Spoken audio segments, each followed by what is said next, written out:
Irmãos, nós, ao estudarmos a vida do apóstolo Pedro, vamos nos identificando com ele. Não à toa o nome da nossa série de exposição, Somos Pedro. Para entender Pedro, uma boa analogia é você imaginar as ondas no alto mar. As ondas no alto mar, em alguns momentos, elas sobem e formam grandes paredes. E na mesma velocidade que elas sobem e formam quase que montanhas de água, logo também elas abaixam ao ponto de você não mais enxergar a superfície. Assim somos nós. Em alguns momentos estamos ali prontos a dar a vida por Cristo Jesus. Mas logo depois, vamos ao mais profundo. Descemos tão rapidamente quanto subimos. Negamos ao Senhor. E é muito importante falar sobre esta condição do apóstolo Pedro, para que nós não olhemos para este nosso irmão em Cristo com qualquer olhar pejorativo. Afinal de contas, somos semelhantes a ele. E é curioso que esta tratativa respeitosa da Escritura, ela é dada a todos os grandes homens de Deus. Se nós olharmos o Antigo Testamento, nenhum grande servo do Senhor foi poupado de ter mencionado na Escritura os seus pecados. Contudo, em nenhum momento eles foram motivo de chacota, de piada. Em nenhum momento foram eles maltratados pelos escritores bíblicos. Pelo contrário, a maioria deles, que tiveram seus pecados registrados no Antigo Testamento, constam os seus nomes ali na galeria dos heróis da fé, no texto de Hebreus capítulo 11. Digo isso para que nós não pensemos sermos melhores do que Pedro. Nem ousemos fazer qualquer tipo de piada imaginando, olha, tá vendo, ele negou o Senhor Jesus. Como se nós estivéssemos muito distantes de fazer o mesmo. E é muito curioso, volte os seus olhos alguns versos antes, no capítulo 22 ainda, verso 31. Simão, Simão, eis que Satanás vos reclamou para vos peneirar como trigo. Eu, porém, roguei por ti, para que a tua fé não desfaleça. Tu, pois, quando te converteres, fortalece os teus irmãos. Ele, porém, respondeu, Senhor, estou pronto a ir contigo, tanto para a prisão como para a morte. Mas Jesus lhe disse, afirmo-te, Pedro, que hoje 3 vezes negarás que me conheces, antes até que o galo cante. Não, Senhor, estou pronto para ir para a prisão. Estou pronto até a morrer. Irmãos, nós veremos sobre a negação de Pedro, primeiramente a brecha, segundo o progresso e, por fim, o desfecho. Acompanhe comigo esta exposição desta maneira: a brecha, o progresso e o desfecho. Falando da brecha, o nosso texto começa dizendo qual era a situação de Pedro aqui. Jesus já havia sido preso lá no Getsêmani, levado agora perante as autoridades judeias e será interrogado. Neste exato momento, ele está na casa de Anás para ser submetido ao primeiro interrogatório. João vai dizer que, saindo dali, ele será levado para a casa de Caifás. Entre a casa de Anás e Caifás é que se dá este momento em que Pedro nega o Senhor Jesus e é olhado, visto pelo Senhor Jesus com um olhar profundo que o Messias dispensa a ele. Mas veja que o texto nos diz que de longe Pedro o seguia. É muito curioso, irmãos, que a negação do Senhor começa com as brechas que nós damos a Satanás. Pedro já havia sido avisado. Ei, Pedro, Satanás você clamou, está pronto para te peneirar. Está pronto para fazer com você aquilo que se faz com o trigo. E o peneirar do trigo não era algo simples ou algo dócil, como de repente você faz a peneirar um suco. Você batia o trigo. Você pegava o trigo e jogava para cima para que a palha do trigo fosse dispersada pelo vento e caísse então só o grão. E esse processo de debulha e ao mesmo tempo fazer o trigo ficar puro exigia muito deste judiar do trigo. O que Jesus está falando para Pedro é, olha, Satanás está com esta intenção em relação a você. Ele não está bem intencionado. É como se Satanás estivesse pensando: vamos ver se você é tudo isso mesmo que você anda falando. Vamos ver se você tem toda esta coragem e ousadia tal qual você demonstra. Pronto para lançá-lo ao ar, bater nele e lançá-lo novamente, até então que o vento batesse e levasse todo e qualquer tipo de coisas que estivessem ali. Mas o Senhor orou e rogou por Pedro. Quando o Senhor fala sobre isso, Pedro diz: não, Senhor, eu vou contigo para a prisão, eu vou contigo para a morte. É o que Jesus adverte: você vai me negar. Anteriormente, Jesus já havia dito aos seus discípulos: para onde eu vou, neste momento, vocês não podem ir. Mas parece-nos aqui que Pedro tem alguma soberba de repente sentir-se melhor do que os demais discípulos. Jesus já havia dito que para aquele momento de sacrifício os discípulos não poderiam acompanhá-lo. Jesus já havia dito a Pedro que não era tão daquele jeito quanto ele imaginava, que ele o negaria. Mas é como se Pedro desafiasse a tudo isso e fosse de longe acompanhando, pensando: quem diz que eu não vou? Claro que eu vou. Claro que eu vou acompanhar. Afinal de contas, eu sou Pedro. Eu sou aquele que disse que jamais me apartaria do Senhor. Mas ele está de longe, em desobediência àquilo que o Senhor havia dito. A sequência do texto vai nos mostrar outra brecha que Pedro dá e que vai levá-lo à negação. Quando acenderam o fogo no meio do pátio e juntos se assentaram, Pedro tomou lugar entre eles. E a partir daqui, irmãos, nós vemos uma série de contrastes, de coisas que Pedro já havia vivido ao lado do Senhor Jesus, já havia falado e que agora ele está fazendo o oposto. É curioso nós notarmos neste contraste que horas antes Pedro estava sentado à mesa da ceia com o Senhor Jesus e agora está sentado à roda dos escarnecedores. O sentar-se ao pátio àquela hora, já no avançar da madrugada, quase que amanhecendo, um período onde a noite fica mais fria e gelada, eles se reuniam ali no pátio para especular sobre o que estava acontecendo. Não estamos falando de homens bem intencionados, mas daqueles curiosos que, mesmo ao avançar da noite, estão acompanhando tudo, querendo saber o que estão fazendo com este homem, com este tal de Jesus. Vamos fofocar sobre isso, vamos falar sobre isso. Vamos injuriá-lo. Vamos levantar aqui todos os falatórios possíveis sobre este tal Jesus que está sendo preso. E por conta do esfriar da noite, acendamos aqui então uma fogueira, um braseiro, e aqui fiquemos e conversemos sobre os acontecimentos. E o curioso é que aquele que anteriormente, poucas horas antes, estava sentado junto à mesa da intimidade e da comunhão com o Senhor na ceia, agora está sentado à roda dos escarnecedores, daqueles que estavam a escarnecer do Senhor Jesus Cristo, daqueles que estavam a talvez pedir a morte, a prisão e o sofrimento do Senhor Jesus. Alguém que trocou então a comunhão com o Senhor para ter comunhão com o ímpio, indo na contramão daquilo que nos diz o Salmo 1. O homem que teme ao Senhor, o justo, não se assenta na roda dos escarnecedores. Mas ali estava Pedro. Trocou a comunhão com seus irmãos.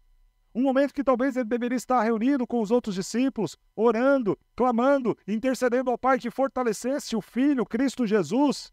Ele prefere estar assentado à roda dos escarnecedores, dando brecha para que Satanás fizesse com ele exatamente aquilo que Jesus havia avisado.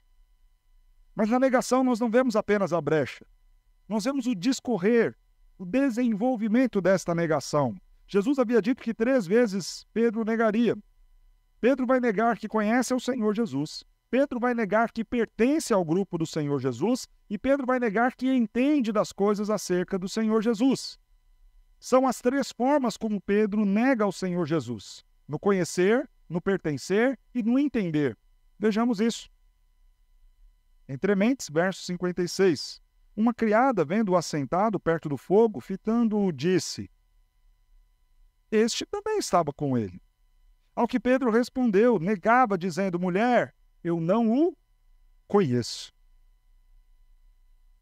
É muito curioso isso, irmãos.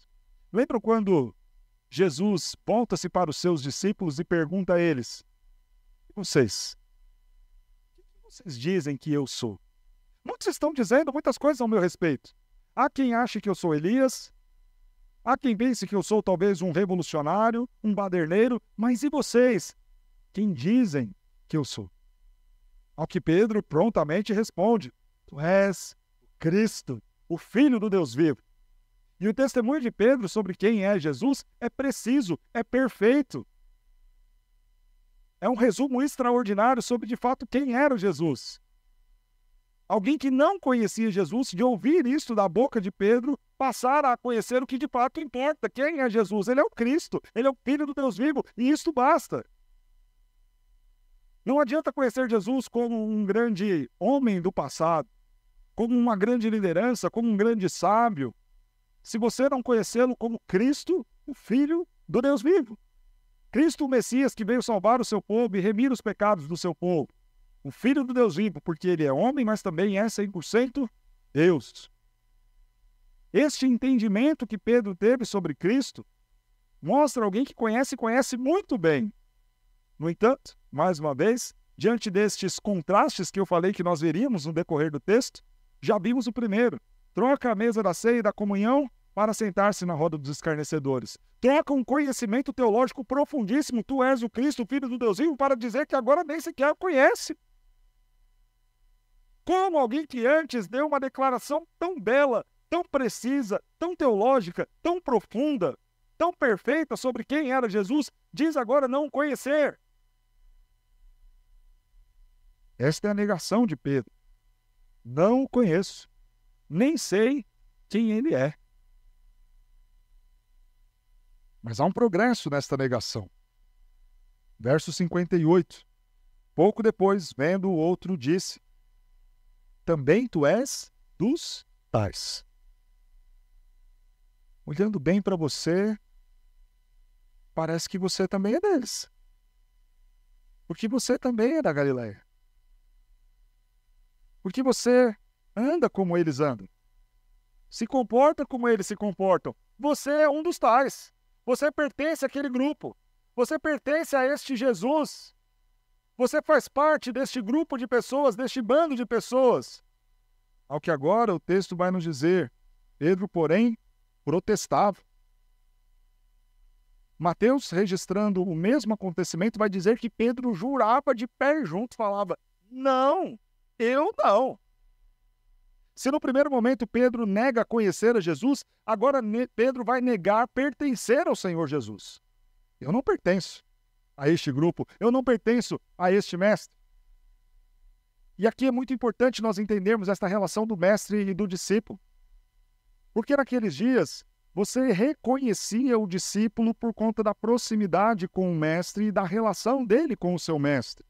Por isso dizer, este é um dos tais, era uma menção clara a Jesus, o mestre, e Pedro como seu discípulo. Ele foi reconhecido como discípulo de Jesus, mas nega esta proximidade de Cristo para se passar por alguém que não pertencia àquele grupo. É como se alguém olhasse para nós e falasse: olha, você é presbiteriano. Você fala sobre a soberania de Deus, você fala sobre a depravação total do homem. Você é presbiteriano. E você negasse e falasse: não, nunca passei por ali. Nunca fui dos tais. Pedro está negando o seu mestre. Está negando o discipulado que recebeu durante 3 anos. Está negando toda a convivência que teve com o Senhor. E mais uma vez, no contraste, indo na contramão do que outrora ele havia dito. Quando nós lemos o Evangelho de João, no capítulo 6, depois de um duro sermão de Jesus, a multidão começa a dispersar-se. Jesus olha então para os seus discípulos e fala: e vocês? Vão embora também? Ao que Pedro responde: para quem iremos nós? Nós só temos a ti. Para quem iremos nós? Pertencemos ao Senhor. O Senhor é o nosso mestre. Mas este mesmo Pedro que disse estas palavras, agora está dizendo: não, eu não quero ser identificado como um daqueles que tem Jesus como seu mestre. Pedro nega conhecer. Pedro nega pertencer. Aquele que disse, tu és o Cristo, o Filho do Deus vivo, diz, eu não conheço. Aquele que diz, para quem iremos nós, se nós só temos a ti, agora diz, eu não pertenço a ele, não pertenço ao grupo dele, e ele não é o meu mestre. E jura, protesta, bate o pé, é enfático em dizer isso. Eu não pertenço a eles. E tendo passado, verso 59, cerca de 1 hora, outro afirmava dizendo, também este verdadeiramente estava com ele, porque também é galileu. Mas Pedro insistia, homem, não compreendo o que dizes. Depois desses 2 primeiros momentos, a conversa segue. Pedro insiste em ficar e permanecer na roda dos escarnecedores. Ele já havia sido alertado uma primeira vez, uma segunda. É como alguém que se sente um peixe fora d'água, alguém estranho àquele ambiente, mas insiste em ali permanecer.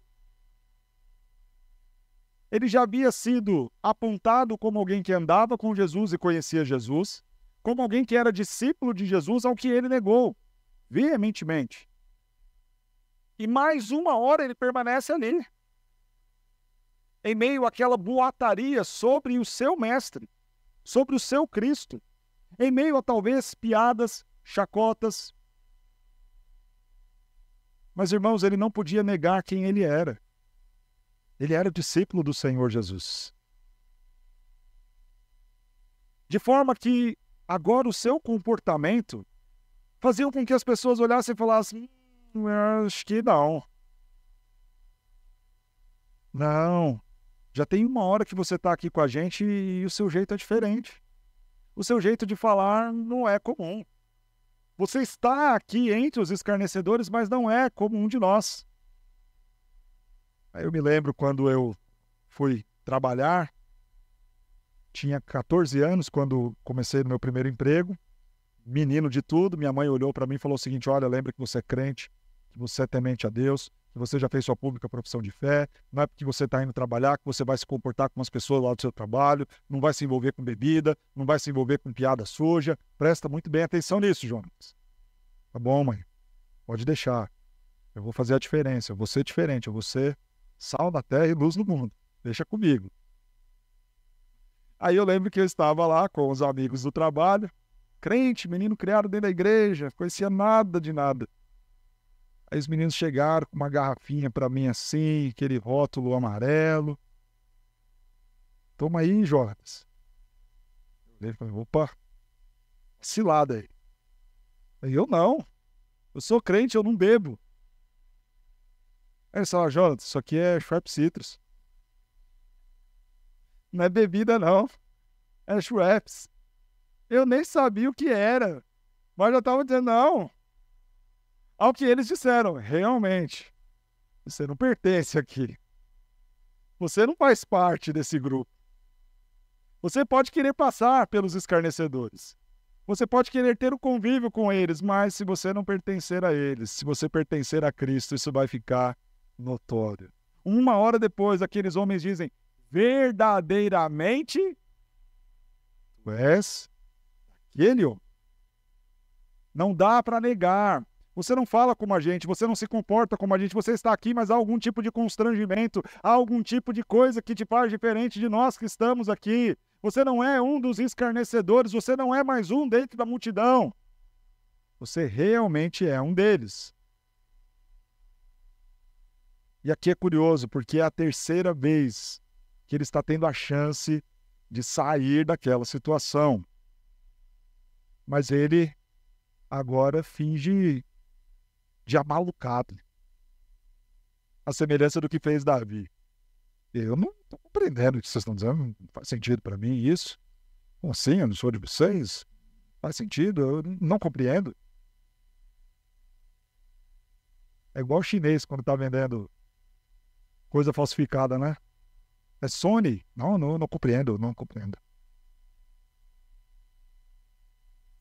Pedro se fez de amalucado. Não estou compreendendo, não. Não estou compreendendo o que vocês estão dizendo. e faz isso de forma irritadiça. Diz o texto que Pedro insistia: homem, eu não compreendo o que você quer dizer.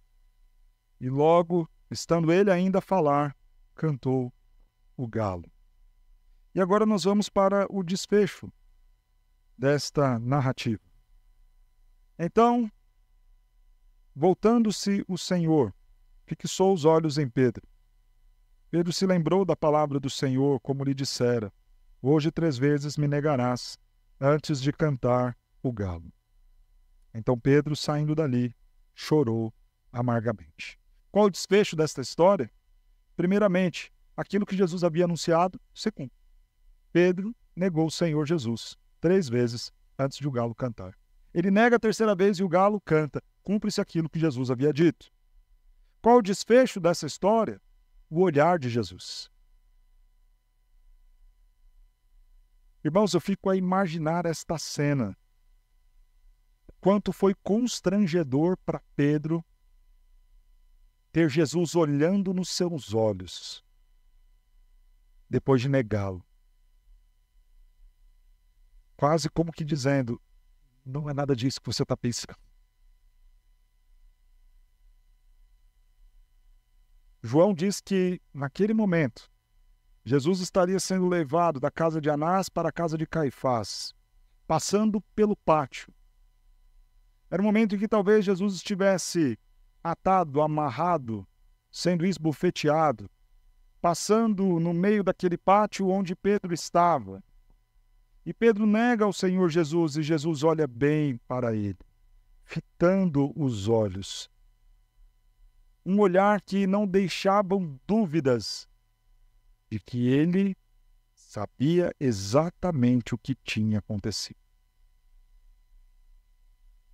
Se o galo fez com que Pedro lembrasse daquilo que Jesus havia dito, o olhar de Jesus invade a alma de Pedro. Revela no coração de Pedro qualquer coisa que estivesse encoberta. Este olhar de Jesus é tão profundo que depois deste momento, Pedro vai fugir do Senhor Jesus. Pedro vai pensar em desistir do ministério. O olhar de Jesus desvenda aquilo que verdadeiramente era Pedro. Muito além das palavras e dos discursos que apresentavam um homem muito piedoso, muito crente, muito cheio de fé. Agora foi revelado naquele olhar do Senhor Jesus quem verdadeiramente ele era. Sem a necessidade de falar qualquer coisa, sem a necessidade de expor qualquer pecado, o olhar de Jesus constrangeu Pedro ao ponto de Pedro não se ver digno daquele ministério.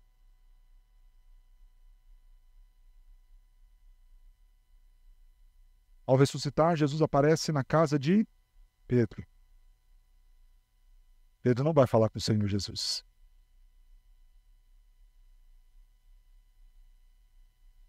Em um momento de pesca, mais uma vez Jesus aparece para Pedro. E Pedro não tem coragem de ir falar com Jesus. A vergonha de Pedro era tão grande, e aquele olhar de Jesus foi tão profundo, que revelou todos os pecados de Pedro. Desarmou aquele homem, trouxe aquele homem para a realidade daquilo que ele realmente era. Um pecador. Alguém muito distante do ideal de Deus. Contudo, aquele mesmo olhar produziu no coração de Pedro um sincero arrependimento. Por que cremos assim? Primeiramente por conta da ação de Pedro. Pedro fez aquilo que ele deveria ter feito desde o primeiro momento. Agora ele sai daquela roda dos escarnecedores. Então Pedro, saindo dali, alguém que já não via nenhuma razão para continuar ali. Ele deixa aquela condição de pecado em que ele estava, sai daquele cenário. E diz o texto que agora ele vai chorar amargamente. Este é aquele choro que Jesus falou na bem-aventurança. Bem-aventurados que choram, porque serão consolados. O choro posto ali no texto original não tem a ver com um choro ligado à dor. Não tem a ver com o choro do luto. Para nós, na língua portuguesa, tudo é choro. Estou chorando, por quê? Estou com dor. Estou chorando, por quê? Não, perdi alguém. Estou chorando, por quê? Estou chorando de alegria, feliz. Na língua grega aparece a palavra choro de forma diferente para cada uma das situações. E a palavra bem-aventurados são aqueles que choram porque serão consolados. Aquela palavra choro é a palavra que vai aparecer aqui, que não tem a ver com luto, que não tem a ver com dor física, que não tem a ver com dor de saudade, mas tem a ver com a dor do arrependimento. Ao que Jesus disse, bem-aventurados que choram arrependidos pelos seus pecados, porque serão consolados. Consolados como? Com a certeza de que em Cristo Jesus há perdão. Este é o consolo do cristão. Saber que Cristo Jesus perdoa as nossas iniquidades, não nos trata segundo as nossas ofensas. Como um pai se compadece dos filhos, assim ele nos ama. Como dista o Oriente do Ocidente, assim o Senhor afasta de nós as nossas transgressões. Foi isso que nós lemos na preparação para o sermão durante todo o culto. Este é o nosso Deus, que consola aquele coração de fato arrependido. Pedro se arrependeu. Irmãos, nós estamos diante de um momento que talvez eu e você já nos questionamos. Será que em uma situação de pressão nós negaríamos ao Senhor Jesus? Já se fez essa pergunta? Todas as vezes que a gente ouve, de repente, aqueles sermões que falam do tempo da grande tribulação, que os crentes serão perseguidos, a gente fica a se perguntar, né? E se for comigo? E se colocarem uma arma na minha cabeça? Será que eu vou negar a Jesus? E alguns podem ter a mesma soberba que Pedro naquele primeiro momento, dizendo, não, eu não. Outros até podem, mas eu não. Eu sou diferente. O problema é que por vezes nem precisamos ter uma arma na nossa cabeça. Por vezes negamos conhecer o Senhor Jesus. Por vezes negamos pertencer ao Senhor Jesus. Por vezes negamos que entendemos sobre a nossa fé no Senhor Jesus. E como e quando fazemos isso, pastor? Nem precisamos ouvir o galo cantar. Negamos conhecer o Senhor Jesus quando nossas atitudes dizem o contrário daquilo que sabemos que Ele é e que Ele aprova. Negamos o pertencer ao Senhor Jesus quando nos comportamos como aqueles que pertencem ao mundo.